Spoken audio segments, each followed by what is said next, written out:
नमस्कार दोस्तों, मैं लखनऊ से रवींद्र। एक बार आज हम पुनः आपसे पौधे के बारे में बातचीत करेंगे। ये पौधा तो बहुत ही जाना पहचाना पौधा है दोस्तों, आपने देखा होगा। ये पौधा बहुत ही परिचित पौधा, जिसे हम एडीनियम का पौधा कहते हैं। और एडीनियम के पौधे को नाइट्रोजन देना क्या आवश्यक है, हम इस बारे में आज चर्चा करेंगे। वैसे तो सभी पौधों के लिए जरूरी है नाइट्रोजन, लेकिन क्या विशेष रूप से एडीनियम के पौधे को नाइट्रोजन देना आवश्यक है?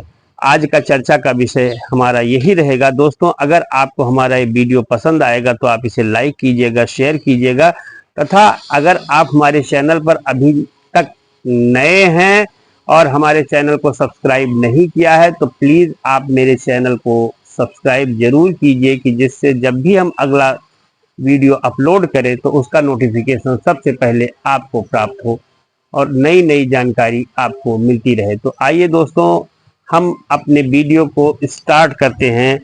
और विषय हमने पहले भी बताया है और फिर बता रहे हैं, क्या एडीनियम के पौधे को नाइट्रोजन देना आवश्यक है? तो दोस्तों, ये बहुत ही पॉजिटिव सवाल है और इसका उत्तर भी बहुत ही पॉजिटिव है कि जी हाँ, पौधे के लिए नाइट्रोजन एक अत्यंत महत्वपूर्ण पोषक तत्व होता है। चाहे वो एडीनियम का पौधा हो या कोई अन्य पौधा हो, तो पौधे के लिए नाइट्रोजन एक अत्यंत महत्वपूर्ण पोषक तत्व है, जो प्रोटीन और क्लोरोफिल यानी प्रोटीन और क्लोरोफिल जो प्रकाश संश्लेषण के लिए आवश्यक है और पत्तियों को हरा रंग करने में भी ये काफी मदद करता है, जिससे प्रकाश संश्लेषण पौधे द्वारा भोजन बनाने की प्रक्रिया होती है। ये सब चीजें प्रकाश संश्लेषण के लिए आवश्यक है और इसलिए प्रोटीन और क्लोरोफिल के निर्माण में मदद करता है, जिससे पौधों की वृद्धि और विकास को काफी बढ़ावा मिलता है। यानी हम कुल मिलाकर ये कह सकते हैं कि पौधों के लिए नाइट्रोजन एक अत्यंत महत्वपूर्ण पोषक तत्व है, जो प्रोटीन और क्लोरोफिल के निर्माण में ये मदद करता है। यानी नाइट्रोजन प्रोटीन और क्लोरोफिल के निर्माण में मदद करता है, जिससे पौधों की वृद्धि और विकास को बढ़ावा मिलता है। अब आइए दोस्तों, हम जानना चाहेंगे या बताना चाहेंगे कि नाइट्रोजन का पौधों के लिए मुख्य कार्य क्या है। क्यों हम नाइट्रोजन की मात्रा पौधों को दें, क्या कारण है, ये सारी चीजें हम एक के बाद एक करके आपको बताएंगे।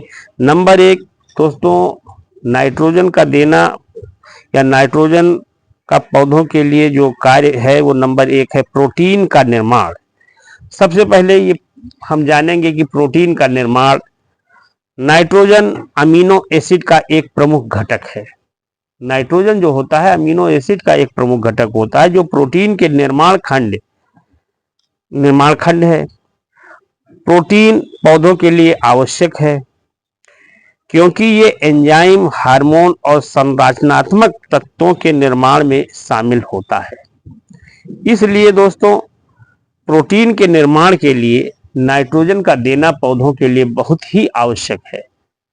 अगर हम नाइट्रोजन नहीं देंगे तो प्रोटीन का निर्माण नहीं हो पाएगा, फिर पौधों के भोजन की व्यवस्था नहीं हो पाएगी, पत्तियों के रंग आदि में दिक्कत आएगी। जब भोजन का निर्माण नहीं होगा तो फिर पौधा हमारा सूख जाएगा। इसलिए हम कुल मिलाकर ये कह सकते हैं कि नाइट्रोजन बहुत ही आवश्यक तत्व है पौधों के विकास के लिए। दूसरी चीज ये है दोस्तों, क्लोरोफिल का निर्माण। नाइट्रोजन से ही क्लोरोफिल का भी निर्माण होता है। नाइट्रोजन क्लोरोफिल अणु का भी एक घटक होता है, जो पौधों को प्रकाश संश्लेषण के द्वारा सूर्य के प्रकाश की ऊर्जा को पकड़ने में सक्षम बनाता है। यानी प्रकाश संश्लेषण द्वारा सूर्य के प्रकाश की ऊर्जा को पकड़ने में सक्षम बनाता है। इसलिए नाइट्रोजन पौधों के लिए बहुत ही आवश्यक होता है, क्योंकि इससे क्लोरोफिल का निर्माण होता है। पत्तियों का जो हरा रंग होता है वो क्लोरोफिल के कारण ही होता है। इसलिए नाइट्रोजन का बहुत बड़ा रोल होता है कि पौधे को क्लोरोफिल का निर्माण करे, प्रोटीन का निर्माण करे, कि जिससे पौधे का हरा रंग भी हो, पौधे का ग्रोथ हो, डेवलपमेंट हो। तो ये दोनों चीजें बहुत ही आवश्यक है। नंबर 3, पौधों की वृद्धि। पौधों की वृद्धि और विकास में नाइट्रोजन की बड़ी भूमिका होती है। पर्याप्त नाइट्रोजन की आपूर्ति वाला पौधा जो होता है, जिस पौधे में हम पर्याप्त नाइट्रोजन दिए रहते हैं, वो पौधा बहुत ही तेजी से बढ़ता है। और जिस पौधे में मात्रा कम होती है या नहीं होती है, उसकी ग्रोथ बहुत अच्छी नहीं होती है। यानी कि अगर पर्याप्त नाइट्रोजन की आपूर्ति वाला पौधा है तो बड़ी मात्रा में रसीले और हरे पत्ते पैदा करता है और देखने में भी आपका पौधा बहुत अच्छा लगेगा। अगर पौधे में पत्तियां नहीं हैं या उसकी डेवलपमेंट अच्छी नहीं है, ग्रीनरी नहीं है, तो भी आपका पौधा देखने में बहुत सुंदर नहीं दिखाई देगा। लेकिन अगर पौधे में पत्तियां भी हैं, फ्लावरिंग भी है, तो पौधा आपका कैसा भी होगा वो देखने में बहुत ही अच्छा होगा और बहुत ही तारीफ करने के योग्य होगा। नंबर 4 दोस्तों, फसल की गुणवत्ता भी नाइट्रोजन पर निर्भर करती है। नाइट्रोजन की कमी या अधिकता अक्सर फसल की गुणवत्ता को प्रभावित कर देती है, इसलिए नाइट्रोजन का देना बहुत ही आवश्यक होता है। इसलिए नाइट्रोजन एक आवश्यक तत्व है, ये हमको मान के चलना चाहिए कि अगर किसी भी पौधे की ग्रोथ को हम देखना चाहते हैं तो उस पौधे को हम नाइट्रोजन जरूर दें। हम यहाँ पर एडेनियम के पौधे के बारे में बात कर रहे हैं, तो इसलिए हम अपने एडेनियम को जो हमने ये घर पे लगा रखा है, इसको में भी हम नाइट्रोजन की मात्रा बराबर देते रहते हैं। उसी का ये नतीजा है कि आप इसमें फ्लावरिंग भी देख रहे हैं, पत्तियों को भी देख रहे हैं, और पौधा जितना बहुत बड़ा तो अभी नहीं हुआ है, लेकिन फिर भी इसकी कुल मिलाकर के ग्रोथ बहुत ही अच्छी है और देखने में बहुत ही सुंदर दिखाई दे रहा है। जो भी ब्रांचेस आई हैं, सभी ब्रांचेस पे लगभग फ्लावरिंग हो गई है, पत्तियां भी हैं, क्योंकि अभी जाड़े के बाद अब गर्मी स्टार्ट हो गई है, तो अब आने वाले समय में और भी पत्तियां इसमें डेवलप होंगी। जब बरसात होगी तो बरसात में वैसे भी नाइट्रोजन की मात्रा पौधे में बढ़ जाती है, तब पत्तियां बहुत ही हरी भरी दिखाई देने लगती हैं और बहुत ही अधिक पत्तियां, अगर पौधे में कम भी पत्तियां हैं तो ऑटोमेटिक अपने आप पत्तियां बढ़ जाती हैं, क्योंकि बरसात के पानी में नाइट्रोजन की मात्रा पर्याप्त मात्रा में सप्लाई हो जाती है। दोस्तों, नंबर 5 पे हम बताएंगे कि रोग प्रतिरोधक क्षमता भी नाइट्रोजन की को देने से बढ़ जाती है। अगर किसी पौधे में नाइट्रोजन की कमी है तो उसमें रोग बहुत जल्दी लगेंगे। कभी कोई रोग हो जाएगा, कभी इन्फेक्शन हो जाएगा, कभी कुछ हो जाएगा। लेकिन अगर पर्याप्त मात्रा में उसमें नाइट्रोजन दिया गया है या नाइट्रोजन प्राप्त है उसको, तो रोग प्रतिरोधक क्षमता बढ़ाने में ये काफी मदद करता है नाइट्रोजन। इसलिए भी ये बहुत ही आवश्यक है और इसलिए भी हमको नाइट्रोजन देते रहना चाहिए समय समय पर, क्योंकि जब समय समय पर हम नाइट्रोजन पौधे को देते रहेंगे तो हमारे पौधे की रोग प्रतिरोधक क्षमता भी बढ़ेगी। ऊतक और कोशिका निर्माण में भी ये काफी वृद्धि करता है। नाइट्रोजन पौधों के भीतर पाए जाने वाले ऊतक और कोशिकाओं के निर्माण में भी एक अहम छाप छोड़ता है, एक अहम भूमिका निभाता है। इसलिए जो टिश्यूज बनते हैं उसमें इसका बहुत ही अग्रणी योगदान होता है। इसलिए भी नाइट्रोजन हमारे पौधों के लिए बहुत ही आवश्यक है और हमें समय समय पर नाइट्रोजन देते रहना चाहिए, जिससे पौधों की बहुत ही अच्छी ग्रोथ हो, बहुत ही अच्छी तरीके से पौधे डेवलप करते रहें और पौधे का विकास होता रहे। अब हम दोस्तों बात करते हैं कि अगर किसी पौधे में नाइट्रोजन की कमी है तो उस कमी के लक्षण को हम जाने कैसे कि ये नाइट्रोजन की कमी है, इसलिए ये पौधा ऐसा हो रहा है, इसको हमें नाइट्रोजन देना चाहिए। ये बहुत ही गंभीर विषय है कि पौधे तो सभी लोग लगा लेते हैं, ज्यादातर लोगों के यहाँ पौधे लगे रहते हैं, लेकिन वो ये जान नहीं पाते हैं कि इस पौधे में क्या कमी है, क्या अधिक है, क्या देना चाहिए, क्या नहीं देना चाहिए। ये जो बहुत ही होशियार किस्म के लोग होते हैं, जो पौधों से बहुत ही अंतरंग जुड़े रहते हैं, ये जानकारी या जिन्होंने पढ़ा है इसके बारे में, उनको बहुत ही जल्दी हो जाती है। बाकी जो खाली शौकिया लगा लेते हैं, उनको ये जानकारी नहीं हो पाती है कि हमारे पौधे में कमी किस बात की है। तो आइए दोस्तों, हम बताएंगे आपको कि नाइट्रोजन की कमी के क्या लक्षण होते हैं कि जिससे हम जान पाएं कि अब इसमें नाइट्रोजन हमें देना चाहिए। अगर दोस्तों नंबर एक, नाइट्रोजन की कमी होगी तो पौधे की जो भी पत्ती होगी वो पीली या हल्के हरे रंग की हो जाएगी। पत्तियों में पीलापन आ जाएगा या उनका रंग जो पहले गाढ़ा हरा रंग होता था वो गाढ़ा हरा रंग नहीं रह जाएगा। इसलिए आपको जान जाना चाहिए कि पौधे में आपके नाइट्रोजन की कमी है। पौधे छोटे व धीरे धीरे विकसित होंगे। जो भी पौधे होंगे वो छोटे होंगे या धीरे धीरे विकसित होंगे, तो भी आप समझ लीजिए कि अगर विकास उनका बहुत तेजी से नहीं हो रहा है तो समझ जाइए कि आपके पौधों में नाइट्रोजन की कमी है, और उसमें नाइट्रोजन की पर्याप्त मात्रा देने से आपके पौधों की ग्रोथ बहुत ही अच्छी हो जाएगी। अब रही बात दोस्तों, नई पत्तियां पुरानी पत्तियों की तुलना में कम हरी होंगी। अगर नाइट्रोजन की कमी होगी तो जो भी नई पत्तियां होंगी, जो पुरानी वाली पत्ती होगी, उसकी अपेक्षा वो बहुत कम हरी होंगी। अगर ये 3-4 गुण अगर आपको पौधों में देखने को मिलते हैं तो आप समझ जाइए कि आपके पौधे में नाइट्रोजन की कमी है। क्योंकि अगर नाइट्रोजन की कमी होगी तो पत्तियां आपकी या तो पीली हो जाएंगी या हल्के हरे रंग की हो जाएंगी। पौधे बहुत ही धीरे धीरे विकसित होंगे। उनकी ग्रोथ जैसे आज है उसके 1 महीने के बाद भी ऐसा दिखाई देगा कि इसमें कोई भी ग्रोथ हो नहीं रही है। बिल्कुल जैसे 1 महीना पहले देखा था उसी तरीके से पौधे को आज भी देख रहे हैं। इसलिए ये मान लीजिए कि अगर ऐसा आपके पौधों में दिखाई दे तो आप समझ जाइए कि आपके पौधे को नाइट्रोजन देने की बहुत ही ज़्यादा ज़रूरत है। अब रही बात दोस्तों, नाइट्रोजन की अगर अधिकता हो जाए तो आप कैसे जाने कि हमारे पौधे में नाइट्रोजन की बहुत ज़्यादा मात्रा हो गई है। तो दोस्तों, पौधे गहरे हरे रंग के हो जाते हैं। अगर पौधे बहुत ही गहरे हरे रंग के हो जाएं या उसमें पत्तियां जो भी आवे बहुत गहरे हरे रंग की हो जाएं तो आप समझ लीजिए कि पौधे में नाइट्रोजन की इस समय बहुत ही ज़्यादा मात्रा हो गई है। और पौधों की वृद्धि जो होती है वो बहुत ही रसीली होती है। मतलब इतना देखने में हरा भरा आपका पौधा दिखाई देगा, रसीला दिखाई देगा कि ये लगेगा कि हाँ इसमें नाइट्रोजन की मात्रा अब ज़्यादा हो गई है। यही कारण है कि आम मौसम में तथा बरसात के मौसम में जब पत्तियां काफ़ी हरी हरी हो जाती हैं, बरसात के पानी में नाइट्रोजन की मात्रा स्वतः मिल जाती है पौधों को। अपने आप उसमें कोई अलग से नाइट्रोजन देने की आवश्यकता नहीं होती है, बरसात के पानी के द्वारा नाइट्रोजन की मात्रा मिल जाती है।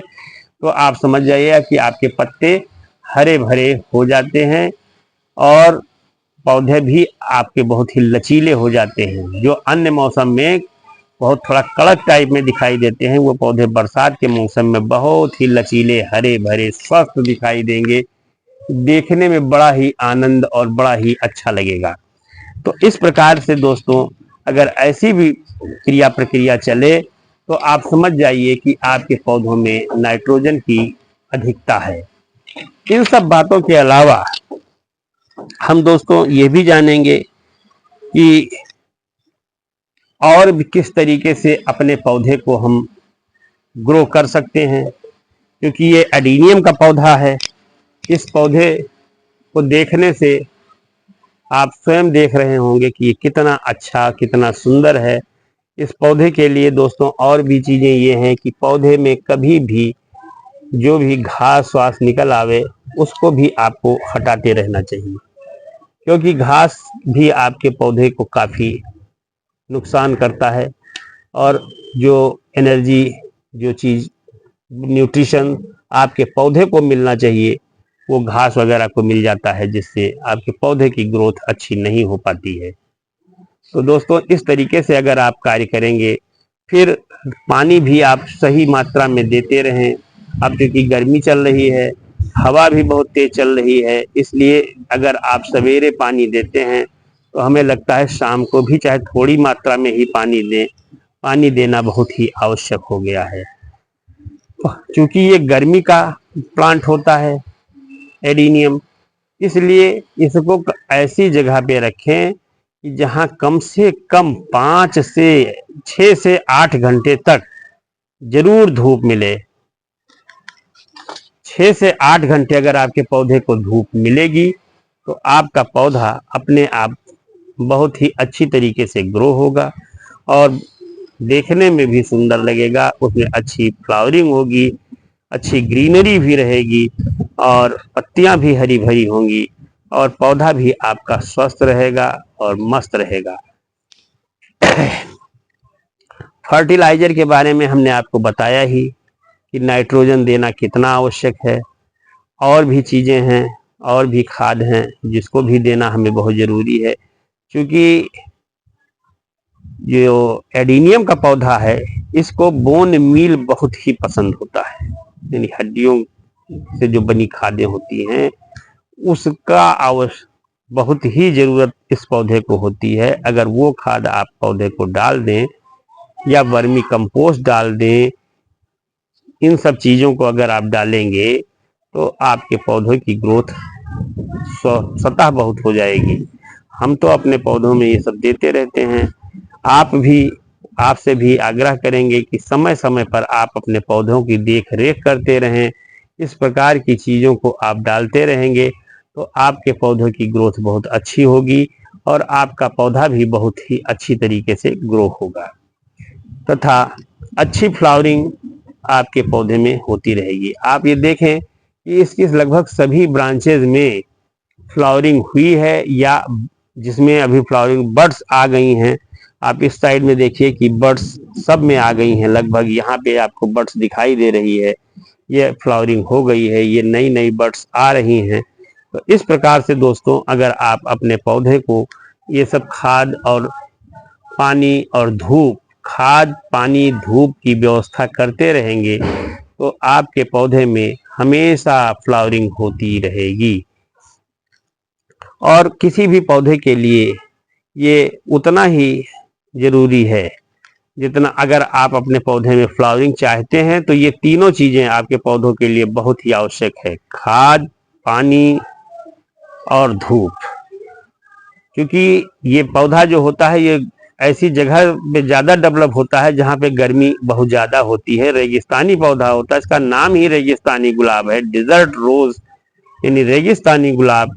तो ये रेगिस्तान वाले जगह पे ज्यादा पाया जाता है। तो आप इस बात से भी चिंतित ना हो कि अगर हमारे पौधे को बहुत ज्यादा धूप लग जाएगी तो हमारा पौधा खराब हो जाएगा। जितना ही अधिक धूप लगेगी उतना ही आपका ये पौधा अच्छी तरीके से ग्रो करेगा और इसका कोडेक्स भी उतना ही अच्छी तरीके से बढ़ता जाएगा। क्योंकि ये पौधा भी बहुत ज़्यादा पुराना नहीं है, इसलिए उतना अभी कोडेक्स बड़ा नहीं हुआ है। फिर भी अपने हिसाब से जिस तरीके से 2-3 साल पुराना 2 साल पुराना पौधा है उस हिसाब से कोडेक्स बढ़ रहा है और आगे बढ़ता ही जाएगा। और एडीनियम के पौधे में कोडेक्स जितना भी बड़ा होता है नीचे से फैला हुआ होता है और उतना ही देखने में अच्छा लगता है। और कोडेक्स बढ़ाने के लिए भी हमने पहले वीडियो जारी किए हैं, आप उसको देखें कि किस तरीके से क्या कार्य करने से हमारे पौधे का कोडेक्स बढ़ता है और उसके लिए क्या क्या जरूरी तत्व हैं, क्या क्या जरूरी चीजें हैं कि जिससे करने से हमारे पौधे का कोडेक्स बढ़ जाता है। कटिंग प्रूनिंग भी टाइम टाइम से इसमें होनी चाहिए, क्योंकि ये भी चीजें कोडेक्स बढ़ाने में बहुत ही अहम भूमिका निभाती हैं। इस प्रकार से दोस्तों हम मेन विषय था यही था कि हम नाइट्रोजन अगर पौधे में दें तो हमारे पौधे को क्या लाभ होगा, वो हमने लाभ एक एक करके आपको बता दिए हैं। आज के वीडियो में दोस्तों इतना ही। अगर आपको ये हमारा वीडियो पसंद आया हो तो आप इसे लाइक करें, शेयर करें तथा हमारे चैनल को अभी तक अगर आपने सब्सक्राइब नहीं किया है तो प्लीज आप सब्सक्राइब करें। बहुत बहुत धन्यवाद। जय भारत, जय हिंद।